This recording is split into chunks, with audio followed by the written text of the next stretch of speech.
Good evening, this is News.PH, but it's not politics as usual. I'm Pio Ontiveros.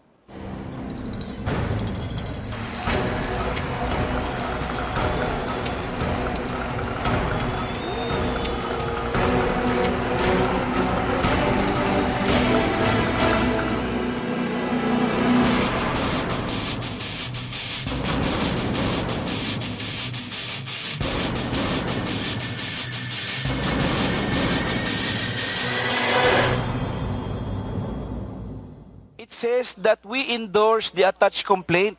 It doesn't matter kung mali ang spelling ni Renato Reyes, non-existent na si Renato Reyes. Is that how technical we should be? Ang klaro dito, we are endorsing the attached impeachment complaint. Ito yun. That is the essence of the act, not the letters.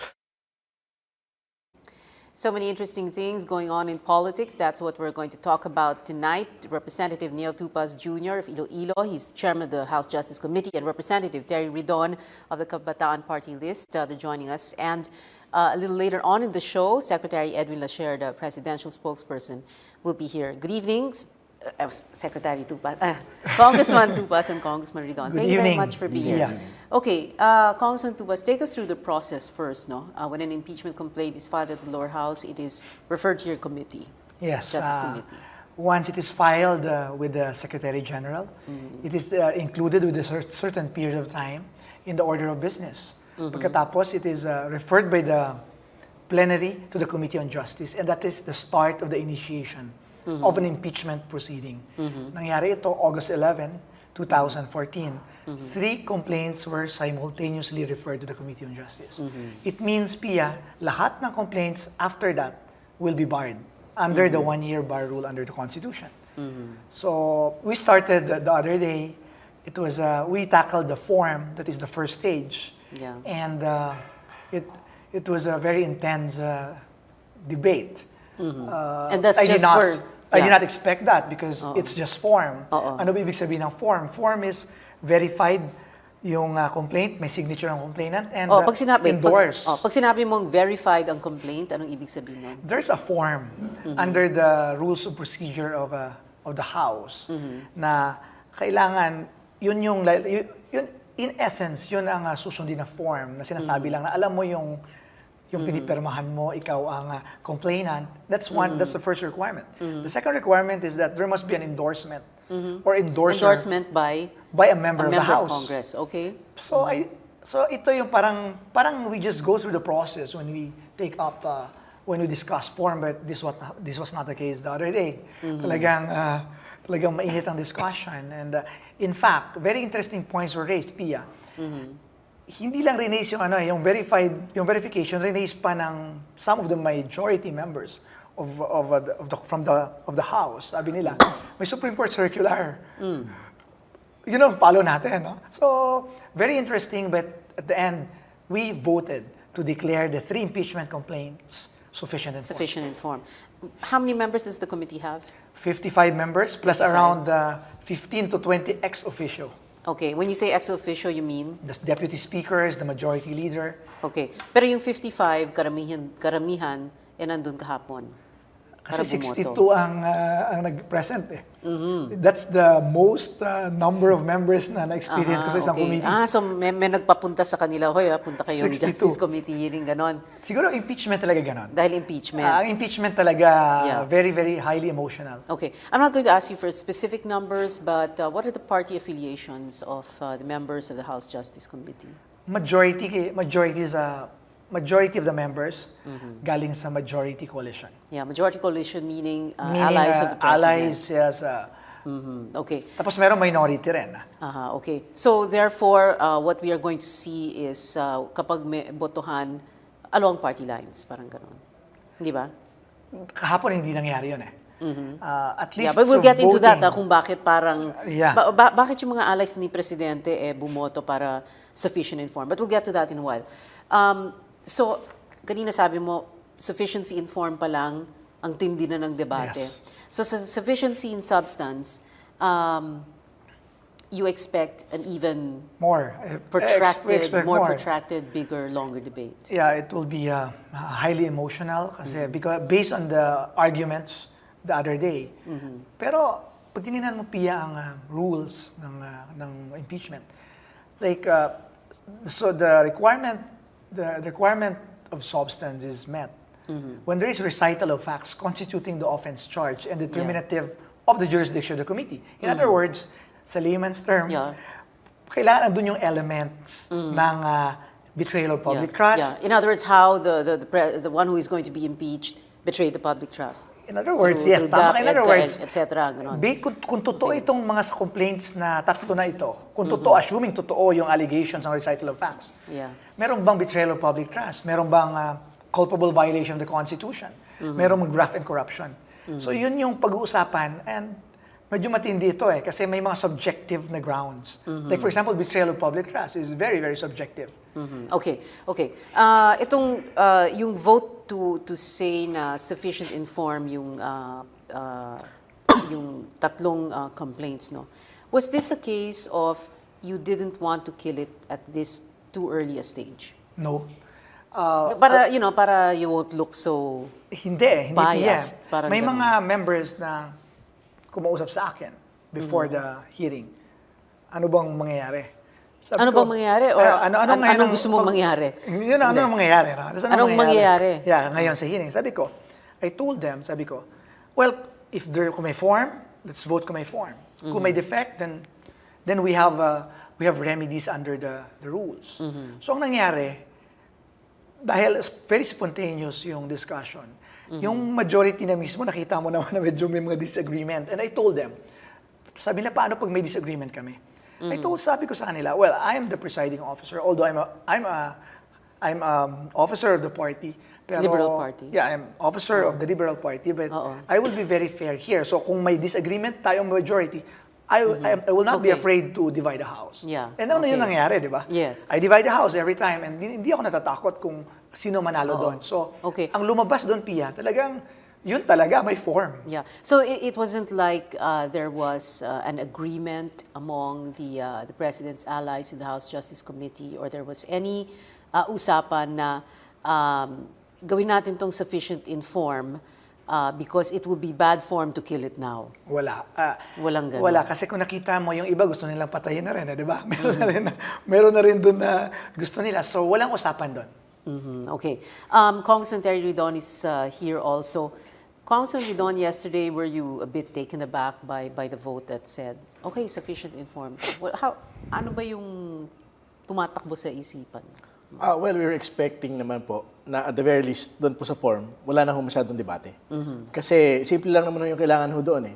Merong valid verified complaint, tapos meron pong endorsement po ng kongresista. Meron naman ho kaming nung dalawa pong elemento po na yun. So, parang we were expecting a smooth sailing doon po sa debate po kahapon, pero hindi ho ganun yung nangyari. Talagang there were several members that had very serious objections in proceeding with determination of form. So, well, luckily, and we're very happy, na talaga naman pong eventually pumayag na rin ho yung komite na sufficient informed po yung impeachment complaint. Hindi naman malisyosa kayo mag-isip na parang, pinagbibigyan tayo ngayon, para hindi masabing pinatay na nila at such an early stage. Well, siyempre to be frank, no? Parang may ganun ho kaming iniisip, no? Na parang hindi naman ho tayo pinanganak kahapon at nakita naman natin yung impeachment complaints noon po sa dagdaang gobyerno na sa form po talagang lumulusot yan kasi form lang naman . Diba? Parang yung dating naman before, parang sobra naman pag pinatay na ho natin agad. Pero sa pagdating ho sa substance, agad-agad pong pinapatay. Pero syempre, masaya din naman ho kami dahil yung chairman naman po ng Justice Committee, very fair naman din ho siya talaga dun sa kanya pong pagpapatakbo at pagpapadaloy po ng komite. So, kung magbabakbakan, kung papatayin sa sunod pong linggo, di ganun ho talaga. You're not saying that, of course, just because Neil Tupas is sitting syempre, beside you. parang wala nga ho siya rito. Okay. You don't expect it to be an easier discussion when you talk about sufficiency in substance, right? Well, most definitely it will be more difficult because we will have to show to the committee that the president had in fact betrayed the public trust and that this is not a mere violation of the Constitution but a culpable violation of the Constitution with respect to the DAP. So I think we really need to convince the 55 members plus the ex-officio members that the president might be liable for an impeachable offense. Can you convince them? Well, we hope so, which is why we have always been saying that the public support is most indispensable to this impeachment proceeding. Yeah. Because in the past, in all the impeachment proceedings naman po in the past, para to a certain extent, the votes of the congressmen were sometimes determined by the level of public support that impeachment complaints were getting. But do you think you're going to get that same vote when it comes to sufficiency in substance? Siyempre, we're still dreamers naman ho kami. So, baka sakaling may magbago ho ng ano, at they don't vote based on party lines. No? And they vote the same way that they voted yesterday. So, baka Seriously, sakaling, you expect that? No, of course no. Of course Oh, not. you're dreaming. You're dreaming. Yeah, we're dreaming. I have to wake up. But nonetheless, siyempre, we will still put up a fight by next week to really show to the public that the President indeed committed culpable violation of the Constitution and betrayal of public trust. Yeah. Congressman Tupas, papayag ba ang majority sa mababang kapulungan na makalusot itong tatlong impeachment complaint sa sufficiency? Malalaman natin next week. We've set a hearing. I will not vote as chairman. Ang pangako ko lang is I will give the complainants, endorsers a chance na sufficient time. Sabi ko nga, naging liberal kami, di ba? Yes. Actually, nag-usap kami no ng senior vice chairman. He suggested and sabi ko sa kay Congressman Farin, yes, I'm all for it.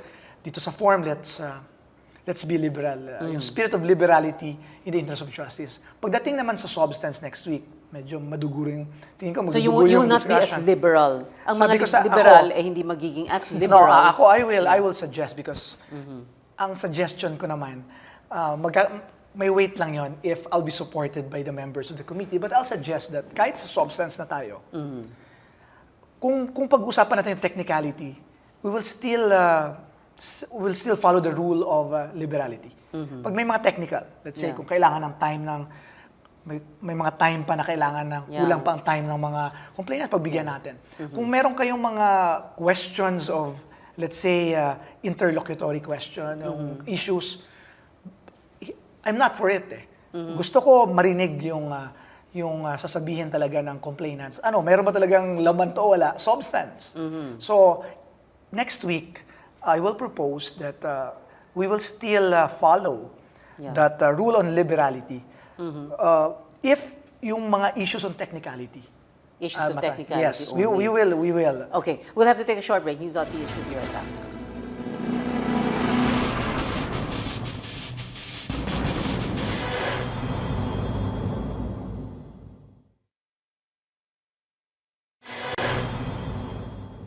What we're saying is, we believe that the president has not committed an impeachable offense, and I'm sure that the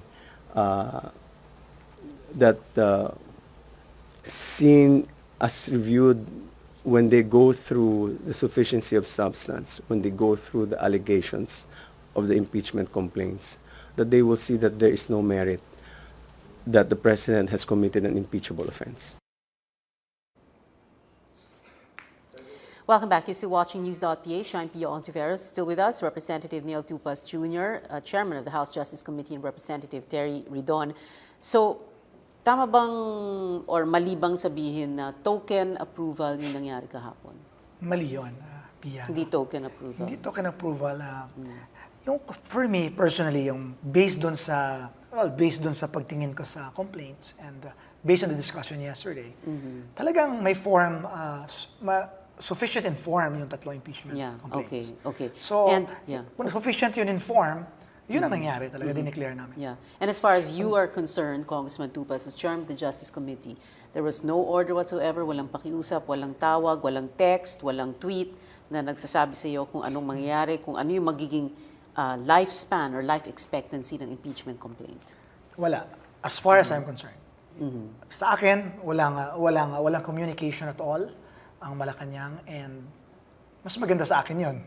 Diba? Kasi very, very important yung process. And mabuti na rin na yung commitment ko to be impartial and fair. Mas maganda yan pag walang communication at all. Yeah, sa'yo. Sa iba? Sa akin. Sa iba, hindi ko masasagot kasi hindi ko na maalam. Okay. But of course, everybody knows you were lead prosecutor, hindi ba? Yes, sa impeachment yes. trial, no? So, iba rin yung experience na yon. Ikaw mismo nagsusulong sa impeachment complaint against and arguing for Iba rin it yun. in the Senate, di ba? Iba rin yun, Yeah. but it was, it was an experience as well as yung kay Ombudsman Gutierrez because it prepares us sa mga succeeding impeachment na nangyayari. Nagiging veterano na tayo, Pia. Veterano sa pagsusulong or pag... Both. Both. Okay, how to stop it na lang. Okay. All right. Can you go? Let's go back to this principle of liberalism, no, on determining sufficiency of form. So, pag sufficiency of substance, medyo maghigpit kayo. So sufficiency and substance, I will propose next week na because there will still be technicalities that will be raised. I'm sure of that. And yung same liberality na we applied the other day, we will apply it dun sa mga technicalities. Oh, technicalities. So, yung ibang bagay, Yung ibang hindi. bagay when it comes to, let's say, yung pinaka-meat of the complaint, I will just address that to the individual conscience already of the What do you mean? members. Call Like, for for a vote? example, the substance itself, the merits itself of the complaint. Hindi na natin yan, the rule on liberality would not anymore apply. Ang rule on liberality is more procedural. Yeah, okay. Like sa procedure, pwede tayong mag-lax, pero dun sa hindi, non-procedural, hindi na tayo pwede mag-apply nun, Pia. If the administration and its allies in the lower house wanted to kill these impeachment complaints, when would be a good time to do it? Tanongin mo sila. Sila? Kung the administration's ally, so you're not an ally? Wait, I I'm am sorry, an ally I got confused. I am an ally of the president. I believe in the president. I believe in his administration, his program, his vision. But sometimes now, it's like a balancing. I'm balancing two things here. A member of the party on one hand, and a chairman of the committee. Yeah. On the other hand. Yeah. So Okay. as a chairman, you have to be Yeah. neutral, not neutral but impartial. Okay. Yeah. Okay. But take a step back, no. Remove yourself from being chairman. Ano. The question is kasi, when is a good time to kill it? If you want to kill it, di ba? In other words, kapag sabihin natin, the committee says, okay, sufficient in substance, is that going to open the doors to, Ako, ang tingin ko dyan, Pia, let's say, assuming, for the sake of argument, hypothetically, let's say sufficient in substance, it won't really matter whether sufficient in substance or not if you want to kill an impeachment based on your premise. Kasi ang complaint, kung may laman talaga, may laman yan eh. Yeah. Because the audience here will be the people. Yeah. Kasi pag bumoto naman ang congressman, kung mali ang congressman, alam ng tao naman na kung mali sila eh. So, kung anong stage man yon, to me, doesn't matter. The most important thing here is the strength of the evidence ng complainants. And yun, number one. Yung number two is, binention na rin ng Congressman Redon, is really the public support. Oo. So, dalawa yun eh. Kailangan mag-converge siya for an impeachment proceeding to succeed. Yeah. Terry, how far do you think you can go? Maybe up until just form. So we're expecting talaga po by discussion of substance, papatayin na ho talaga yun. Well, yung kaya we're really appealing to the colleagues, no?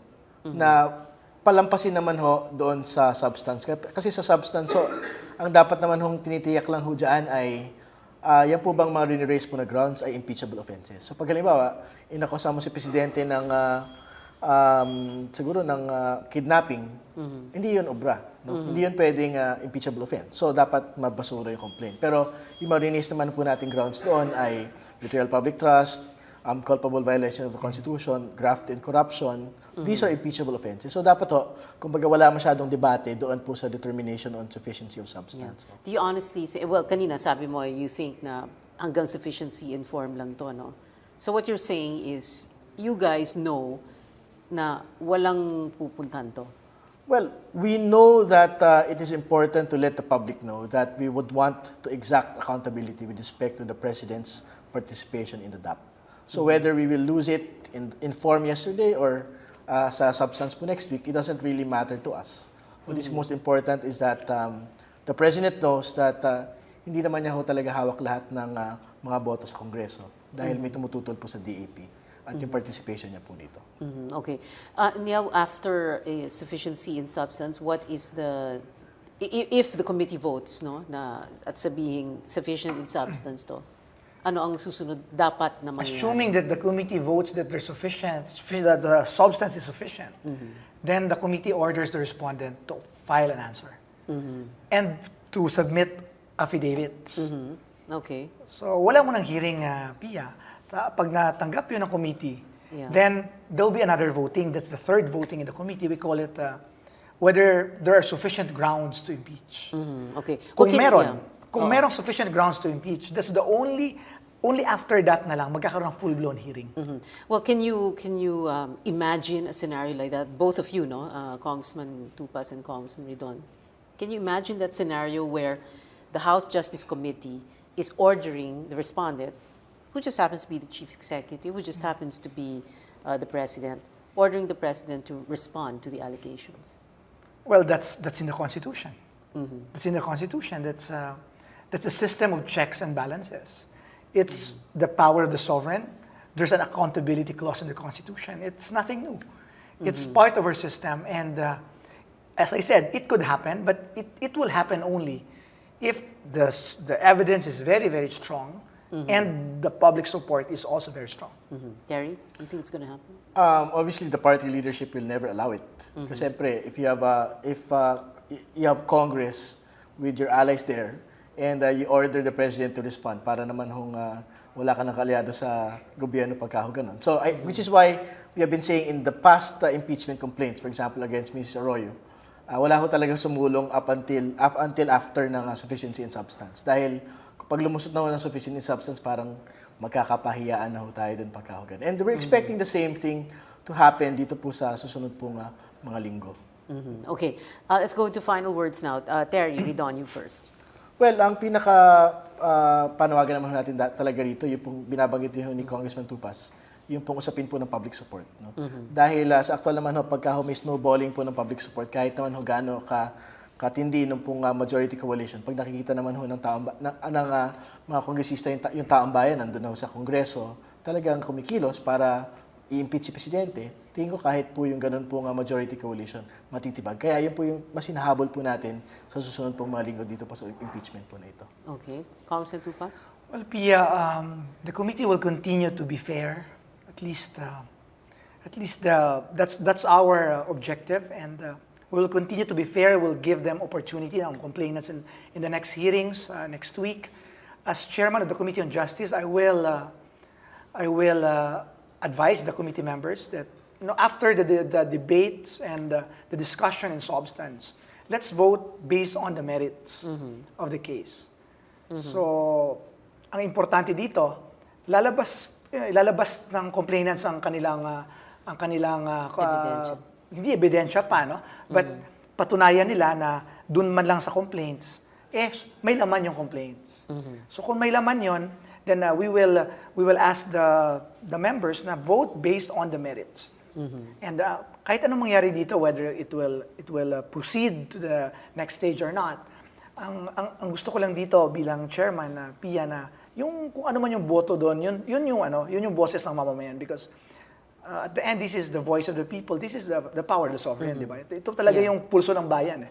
But earlier you were quoted as saying you weren't sure that there was a clamor, right? Saan? Sabi mo, in the interview earlier that we aired of you weren't sure that there was a clamor?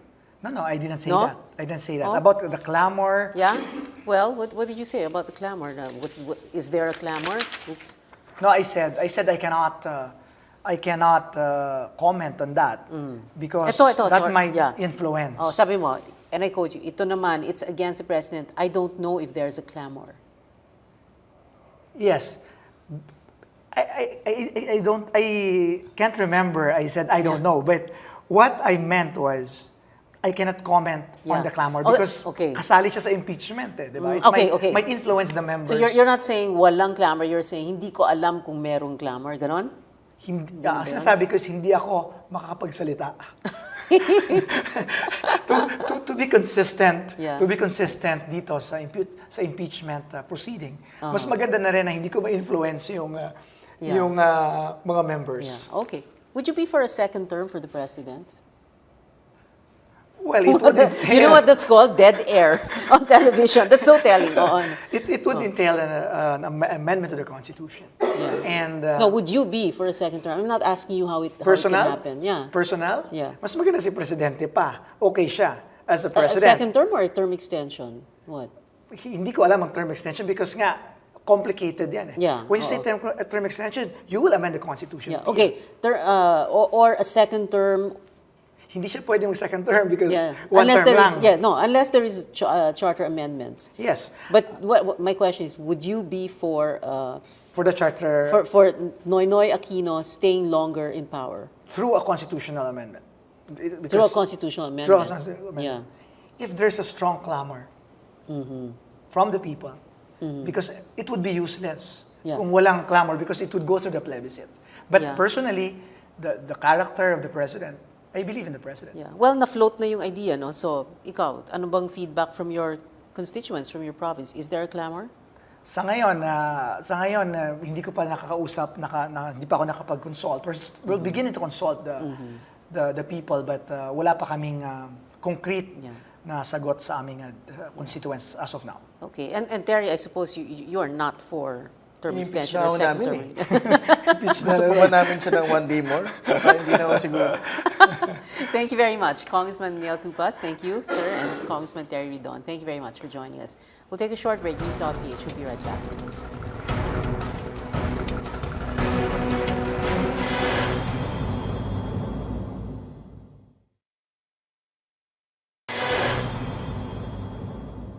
But let's wait for the endorsement of the President kung sino ang kanyang hahayagin bilang kanyang kandidato sa 2016 kung sakaling tutuloy ang 2016 elections. Jamo yan. Welcome back. You're still watching News.PH. I'm Pio Ontiveros. We have with us Secretary Edwin Lecher, the presidential spokesperson. Secretary Lecher, good evening. Thank you very much for being here in spite of your very bad cough. Would you like to cough first? Because it'll be bad form if you cough when I ask a really bad question. No? I have water here anyway. Sige. Inom ka muna ng tubig. Okay, let's begin with what happened last Friday, that particular soundbite. Ano yun, slip of the tongue? Or No. The whole discussion was about term extension and charter change.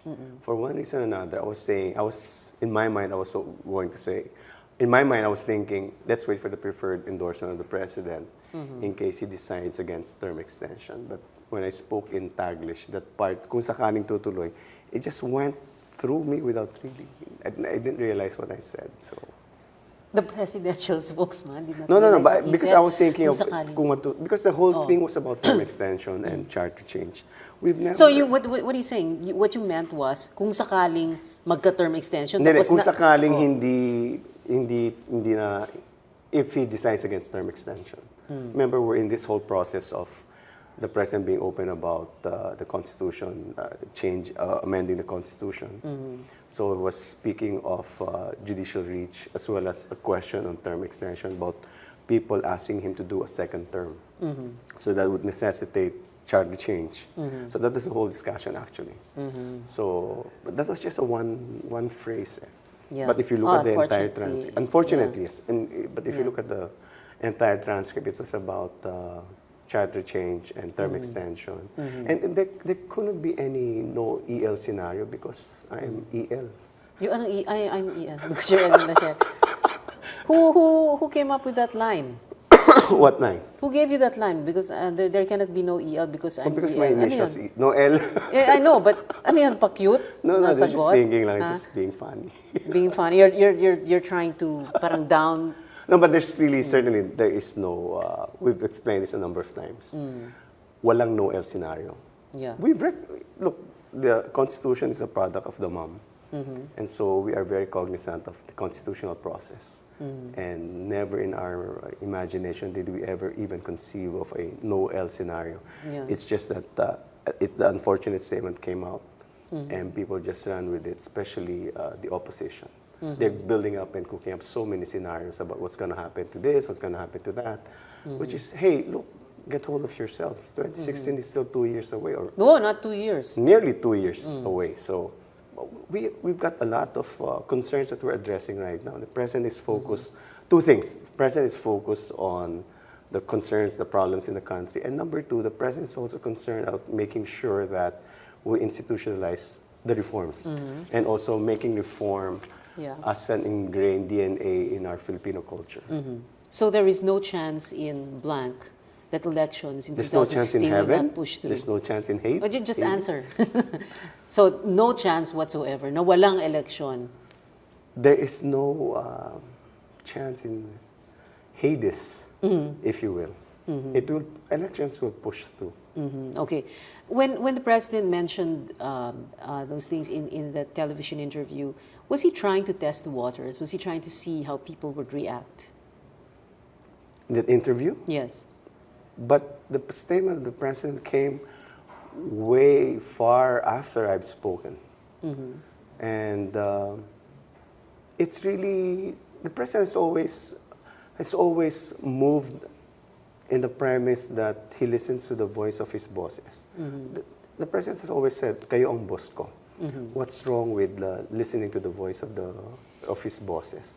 Not saying that we're going to act on it yet. Yeah. Yeah. The important thing is, what are the sentiments of our countrymen with respect to So what that? feedback has he gotten lately?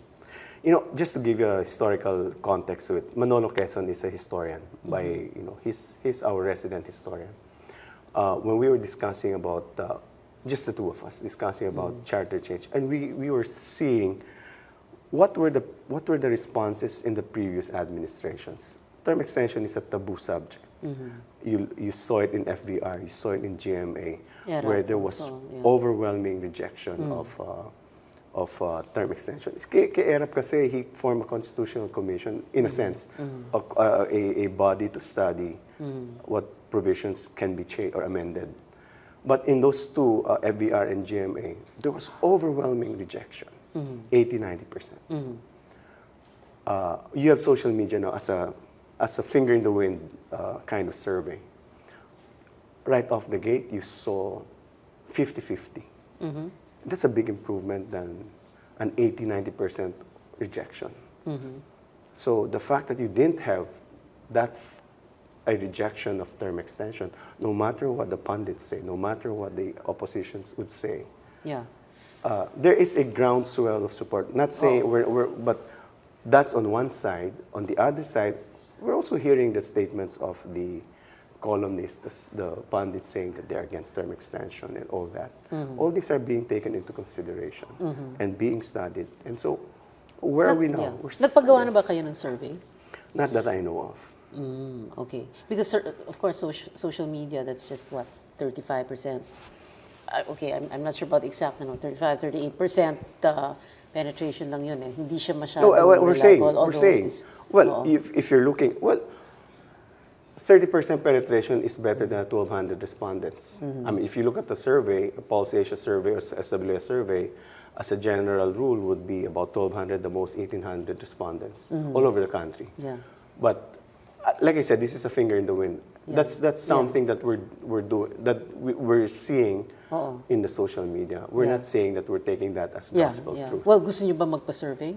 Para We're makuha not niyo? there No, yet. We're you just, don't want. we haven't decided yet on any action. But you're looking at people say, like, we can have some basis. You see everywhere, there are comments everywhere. People are, the daily barrage of criticisms by the opposition would already tell us where they stand. Yeah, okay. But do they have the voice of the people? That's also something that's debatable. Okay. You feel, Malacanang feels that the president has the voice of the people. We hear both sides, but like I said, from the very start, there is no overwhelming rejection from the people. You see that from the opinion makers, from the papers where they, they say that the Constitution is the Cory legacy, as if that is the only legacy of the Aquinos. The Aquino legacy goes beyond the Constitution. It speaks of the virtues of honesty, integrity in government service. Yeah. Okay. Do you want the president to stay beyond 2016? I will hold my if either judgment. by no, don't withhold your judgment. No, I it's can't. okay. They're personal. Because you were with the Aquino campaign for what am I saying? You were with the Aquino campaign for 2010.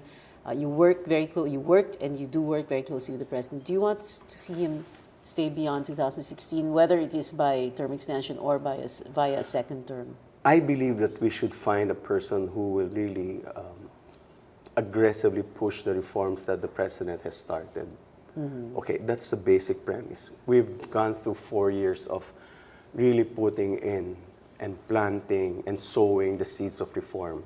Very difficult. You've disturbed the rice bowls of the status quo. Going back to status quo is certainly not acceptable to us who have pushed hard. We've elevated the level of the standard of governance in this country. People expect the administration to be very transparent. These are the virtues that we'd like to see continue. You said a while ago, I hope we can find somebody, no? And that's what the president was saying during his sonnet. Well, you personally, have you found that person? I mean, you don't have to name the person, but have you found that person? Yes. Yes? Yeah? Yes. There are you mean... Have you personally found that person Who who you will? think can continue what you said a while ago? Yes. Yeah? Yes. Yes. Oh, I won't ask you anymore who it is because I know you won't give I'm an very, answer. very Yeah. confident of that person. We'll take a short break. Please stay with us. News.PH will be right back.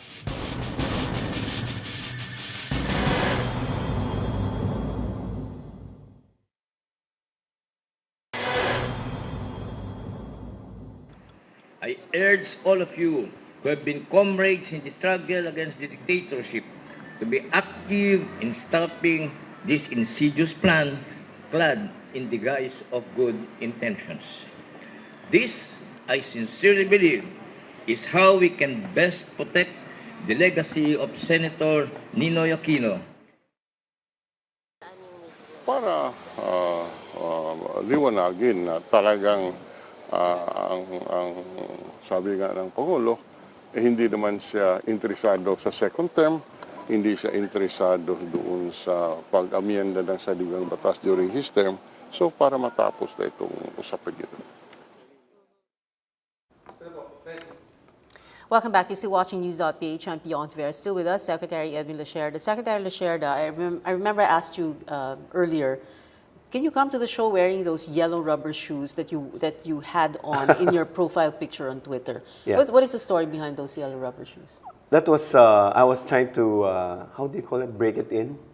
Break it in. Because Okay. we were going to hold a sports fest. The entire cabinet was going to hold a sports fest. Yeah. What year was this? Sometime in February this year. February I this remember year, I came okay. home from the negotiations with the Bangsamoro. Okay. And then? Okay. So you were wearing those yellow rubber shoes. Who Because gave I it was to you? part of, Secretary Manoras gave us, I was part of the team of Team Blue. Team the president Blue. was Team Yellow. Yeah, wait, We were- Team Blue is Mar Rojas's team. And then Team Yellow was the president. presidents. Then ES was Team ES Jojo Ochoa was team Green, I think. Green. Okay, so there were two other... There were two other teams. I forgot who headed those two other teams. Was it, I think, Rene Almendras was the other one. Okay. But anyway, so you were Team Blue. And Vice President. How did you end up... Oh, Vice VP, huh? Yeah, I think, but he wasn't there. Okay. How did you end up in Team Blue? I don't know. It was just, I just got assigned to Team Blue. You just got assigned. It's not like you chose or No, something. no, we didn't. We were just given, oh, kayo ang members ng ganito, ganito, ganito. Yeah, okay. Ricky was in the team of ES. Oh, interesting. Okay. But it's also interesting that you were in Team Blue, no? In Mar's team. I have no idea who puts Yeah. there. I came from Malaysia for the negotiations on the Bangsamoro. Okay. Of course, that question had nothing to do with 2016 and Of and course, your there's choice. none. Not You're at very all. naughty talaga, Pia. Yeah, okay. A while ago, we were speaking to Congressman Tupas and Congressman Ridon about the impeachment complaints, no? When the House Justice Committee the House Justice Committee voted to approve the impeachment, sufficient informed, no? Was that okay with you? That was okay with the palace? I think if you look at the allegation, I think if you look at the impeachment complaint, it was really formed. And based on the discussions, even with Congressman Tupas, you really have a sense that they were going to be liberal with interpretation on the matter of form. I saw the arguments by Congressman Rufus Rodriguez. Very, if it was a court, that would have been very convincing. Okay. But this is a body where they exercise a political process. And so they chose to invoke the spirit of liberality. Okay. And I suppose that's okay. And I suppose that's all right.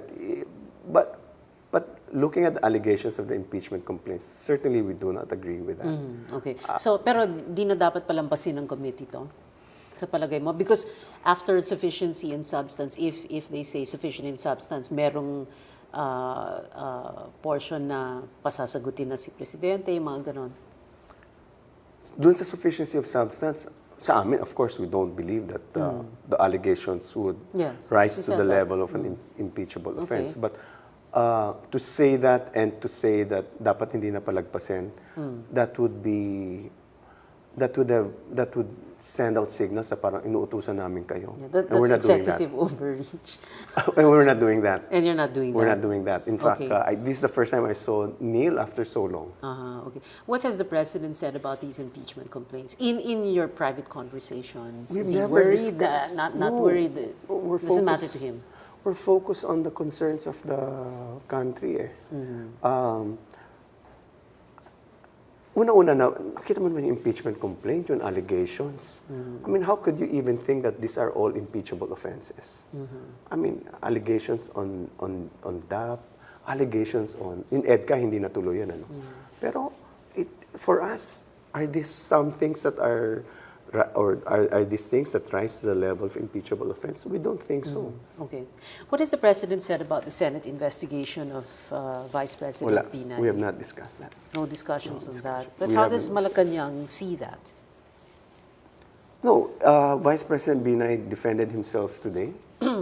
He did it, he spoke directly to the Filipino people. He is entitled to do so. So, and this is also a matter where, this is not a matter of that he was involved in as a national government official. I've explained this a while ago, that this is a matter where he is being accused of some allegations in his term as mayor of Makati. So we cannot comment on that point precisely. Not even to defend him? Or, no, but after all, we were the asked Vice about President trust and confidence. I don't see any reason why we will not. There's no trust and confidence in the Vice President. In the President? In the Vice President. Okay. Should people know, with the Senate investigation, at kung ano-anong lumalabas doon, dapat ba malaman ng tao yung lahat ng lumalabas dyan sa Senate? I was asked that also, why are they doing that investigation? And I would say that I'd rather Senator Trillanes and Senator Cayetano. No, but my question is, should people know about that? Is it something that must be brought to the national consciousness? Nandiyan na eh. I mean, the ball is already started to roll. I mean, what additional input can you get from the palace? It's because we're not handling the investigation. So whether we say one thing or the other, the ball has started to roll. Yeah. Today in Congress, napag-usapan yung budget ng DILG at medyo nagkainitan na naman, Kasi ang sabi nga ng mga ibang congressman, the DILG's budget is a presidentiable sport. Do you agree with that? Alam mo, ang ikli talaga ng memorya ng mga tao eh. This whole thing started as PUB, bottom-up budgeting. It was changed to GPBP. Grassroots Participatory Budgeting Process. Primarily because some of the members of the cabinet was calling it bottoms-up budgeting. Sabi ni Presidente, teka, palitan na natin yung pangalan, nagkakamali tayo. It's really called bottom-up budgeting. From the bottom up. Yeah. It's one of the reforms introduced by Butch and Jesse Robredo. It started all the way from Jesse Robredo. And people are thinking na itong BUB na to, nilagay yan para kay Mar. It's not true. It's where you see, that's why it's called participatory governance. You see people in the community deciding for themselves, identifying what are the priority projects that we want to see in our community. Then you've got the involvement of, this is not just sinong pwedeng sumali. There are clear guidelines who are going to be part of this whole thing. And so you've got a number of projects all over the municipality, all over the country. In fact, it is something that the outside world is looking into as a form of citizen engagement. Government is engaging citizens to make a difference in the community. So that's where it's coming from. And if you're saying na, tanggalin natin yung project na yun kasi para kay Marian, it's wrong. Anti-people kayo. Pero yung grassroots participatory, ba, kailangan talagang DILG ang mag-handle nun? May mga projects doon na, sorry, it involves grassroots and local government working together. So kailangan mo mag-implement, kailangan mo nag-monitor. You need implementation. You know, we're part of that, by the way, as part of open government partnership. I'm the Butch Abad is the country chair. I was asked to be co-country chair. And kung matatakot sila Terry Ridon, sila Tinio, na ito ba igagamitin para sa KMAR or ito ba matutuloy, guess what? We've got transparency initiatives there. We've asked the citizens, the NGOs, monitor it. We're going to teach them how to do geotagging. For instance, it's a kailangan mo ng sanitation facilities. Through the use of your smartphone, you're able to geotag. Kasi yung geotagging is with coordinates yan eh, longitude, latitude. So you won't say that the project in Samar, the picture is taken in Bohol, tapos sasabihin mo, project yan sa Samar. There are coordinates. So we're making sure that this project, totoong nangyari yan sa Samar. So these are all part of the reform initiatives and engaging citizens. So to say that this is may political to, is to take away the philosophy of citizen engagement. That's why we're very excited about this thing. We're not even looking at it from a political point of view. We're looking at it as part of citizen engagement, engaging citizens to be proactive citizens in their community. We're talking of local. We're not talking of national. But the projects but that's are where the votes will come from, hindi ba? It's local, not. di ba? It's when it's why you engage them. It started off as idea from Jesse Robredo, and it's something that Lenny Robredo is also very gung ho about because it really works. You excite the community. Hey, you're part of the community. Don't be just a bystander there. Come and join us. Let's build the community. Let's build it up. That's why it's called bottom-up budgeting. You come together, you discuss a project, magkano ang budget dyan, pag-aralan natin. Then national government will come, okay, importante, tama ba ito? We do all the implementation will be done. Monitoring will ensure that it is properly implemented. It's an exciting new field. And Terry Ridon and all the left are taking away and making, and the opposition like sila Toby are making it sound like, oh, this is so political, but it's not. Go down to the community level and you will see how government has engaged the citizens in the most municipal level. It's an exciting reform. No, it sounds interesting. Sounds exciting. That's why I'm very excited about it. Final words. On what? What do you want? Oh, anything you want. Well, although you could answer this question between Mar Ross and George Ubinay, who would you vote for in 2016? I would vote for whoever the president will endorse as his candidate in 2016, if he has already made a decision with respect to charter change. Yeah. What about the Liberal Party's choice? The voice of the opinion of the president will matter greatly in the deliberation in the LP. Of course, he's the chairman of the Liberal Party. Okay, and those are your final words now? Those are my final words, Madam Okay, Pia. thank you very much, Secretary Edwin Lasher, the presidential spokesman. Thank you so much for being here with us tonight, and thank you for watching. See you again next Wednesday. Good night.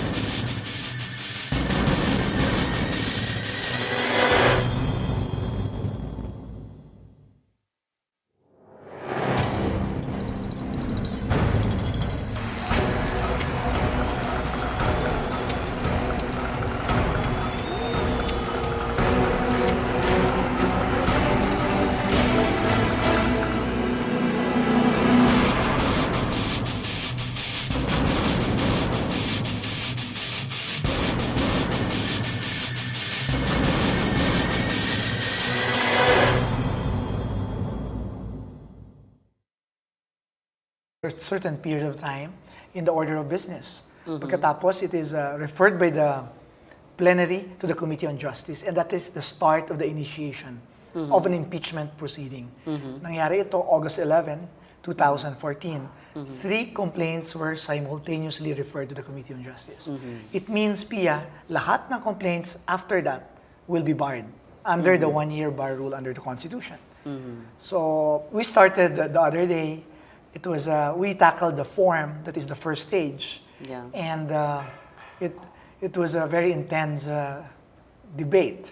And that's I did not expect that because it's just form. Ano ba ibig sabihin ng form? Form is verified yung complaint, may signature ng complainant, and endorsed. Pag sinabi mong verified ang complaint, anong ibig sabihin nun? There's a form under the rules of procedure of the House na kailangan, yun in essence, yun ang susundin na form na sinasabi lang na alam mo yung pinipirmahan mo, ikaw ang complainant. That's the first requirement. The second requirement is that there must be an endorsement or endorser. Endorsement by a member of the House. Of Congress, okay? So ito yung parang we just go through the process when we take up when we discuss form, but this was not the case the other day. Talagang mainit ang discussion, and in fact, very interesting points were raised, Pia.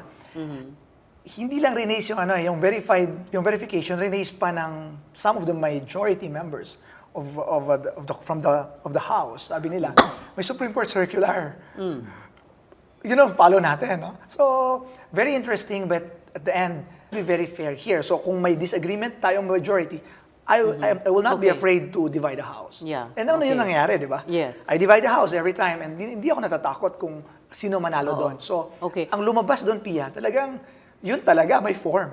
So it wasn't like there was an agreement among the President's allies in the House Justice Committee, or there was any usapan na gawin natin tong sufficient in form because it would be bad form to kill it now. Wala. Walang ganun. Wala, kasi kung nakita mo yung iba gusto nilang patayin na rin, di ba? Meron na rin doon na gusto nila. So walang usapan doon. Okay. Congressman Terry Ridon is here also. Congressman Ridon, yesterday, were you a bit taken aback by the vote that said, okay, sufficient informed? Ano ba yung tumatakbo sa isipan? Well, we were expecting naman po na at the very least, doon po sa form, wala na masyadong debate. Kasi simple lang naman yung kailangan doon eh. Merong valid verified complaint, tapos meron pong endorsement po ng kongresista. Meron naman kaming nung dalawa pong elemento po na yun. So, parang we were expecting a smooth sailing doon po sa debate po kahapon, pero hindi ko ganun yung nangyari. Talagang there were several members that had very serious objections in proceeding with determination of form. So, well, luckily, and we're very happy, na talaga naman pong eventually pumayag na rin ho yung committee na sufficient informed po yung impeachment complaint. Hindi naman malisyosa kayo mag-isip na parang, pinagbibigyan tayo ngayon, para hindi masabing pinatay na nila at such an early stage. Well, siyempre, to be frank, no? Parang may ganun ho. When there is recital of facts constituting the offense charge and determinative of the jurisdiction of the committee. In other words, sa layman's term, kailangan andun yung elements ng betrayal of public trust. In other words, how the one who is going to be impeached betrayed the public trust. In other words, yes, tama. In other words, etc. Kung totoo itong mga complaints na tatlo na ito, kung totoo, assuming totoo yung allegations ng recital of facts, meron bang betrayal of public trust? Meron bang culpable violation of the Constitution? Meron bang graft and corruption? So yun yung pag-uusapan, and medyo matindi ito kasi may mga subjective na grounds. Like for example, betrayal of public trust is very, very subjective. Okay. Yung vote to say na sufficient inform yung tatlong complaints, no? Was this a case of you didn't want to kill it at this too early a stage? No. Para you won't look so biased. May mga members na kumausap sa akin before the hearing. Ano bang mangyayari? Ano bang mangyayari? Or anong gusto mong mangyayari? Yun, ano mangyayari? Anong mangyayari? Ngayon sa hearing. I told them, well, kung may form, let's vote kung may form. Kung may defect, then we have we have remedies under the rules. So ang nangyari, dahil very spontaneous yung discussion, yung majority na mismo, nakita mo naman na medyo may mga disagreement. And I told them, sabi nila, paano pag may disagreement kami? Sabi ko sa kanila, well, I am the presiding officer, although I'm officer of the party. Pero, Liberal Party. Yeah, I'm officer of the Liberal Party, but we voted to declare the 3 impeachment complaints sufficient and Sufficient in form. How many members does the committee have? 55 members plus 55. around 15 to 20 ex officio. Okay, when you say ex officio, you mean? The deputy speakers, the majority leader. Okay. Pero yung 55, karamihan, nandun kahapon. Kasi Para 62 bumoto. ang nag-present eh.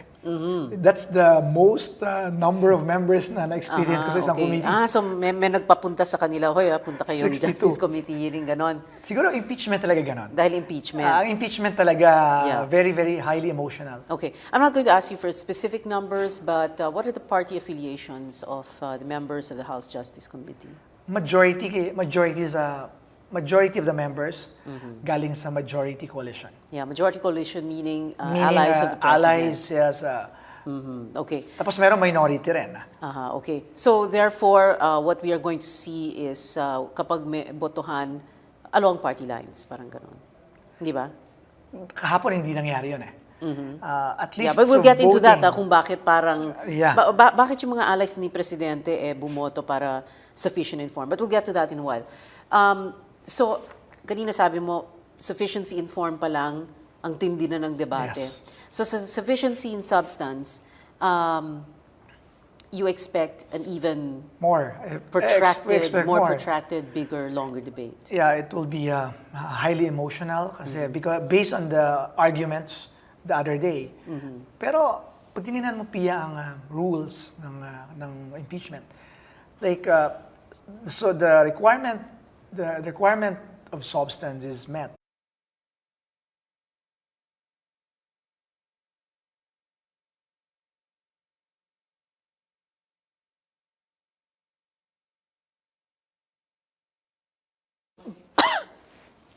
Good evening, this is News.PH, but it's not politics as usual. I'm Pio Catapang.